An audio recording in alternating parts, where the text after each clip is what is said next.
কক্সবাজার বিমানবন্দরে যাত্রী তল্লাশিতে এখনো ব্যবহৃত হয় মান্দাত আমলের সরঞ্জাম। আর এই সুযোগটাই লুফে নিচ্ছে ইয়াবা পাচারকারীরা। যেমন এই 6 জন, এরা বিমানযোগে কক্সবাজার থেকে ঢাকা যাচ্ছিলেন। তল্লাশি শেষে বিমানেও উঠেন তারা, কিন্তু সন্দেহ হয় নিরাপত্তারক্ষীর। বিমান থেকে নামিয়ে আবার তল্লাশি করা হলে তাদের কাছ থেকে পাওয়া যায় 20,000 ইয়াবা। বিশেষ করে যারা এয়ারপোর্ট নিরাপত্তায় আছে তাদেরকে আমরা আরও অধিক হারে তল্লাশির প্রতি নজর দেওয়ার জন্য বলেছি। এছাড়া আমাদের বিশেষভাবে লোক লাগানো আছে এবং আমরা বিশেষ গোয়েন্দা সেট করেছি এই রুট সহ, এবং এই এয়ারপোর্ট যাতে ভবিষ্যতে এই মাদক পাচারের কেন্দ্রবিন্দু না হয় এদিকে আমরা দৃষ্টি রাখছি। আইন শৃঙ্খলা বাহিনীর হিসাব মতে গেল 2 মাসে এই বিমানবন্দর থেকে জব্দ করা হয়েছে 30,000 ইয়াবা। আটক হয়েছে বিমানবন্দরের এক আনসার সদস্য সহ 10 জন। বর্তমানে লেটেস্ট কৌশল হিসেবে আকাশপথটাকে বেছে নিয়েছে।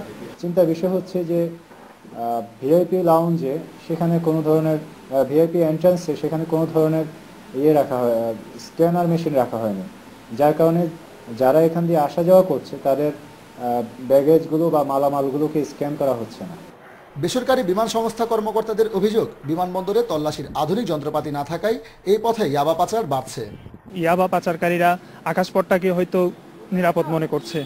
এই গত কিছুদিনে যত ইয়াবা আটক হয়েছে তার মধ্যে বেশিরভাগই ছিল টেকনাফ অঞ্চলের লোকজন।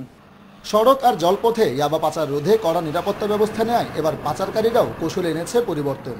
সংশ্লিষ্টরা বলছে, বিমানবন্দরকে আধুনিকায়ন করা না হলে শুধুমাত্র আইন শৃঙ্খলা বাহিনীর পাহারায় এই পথে ইয়াবা পাচার বন্ধ করা যাবে না। Independent news.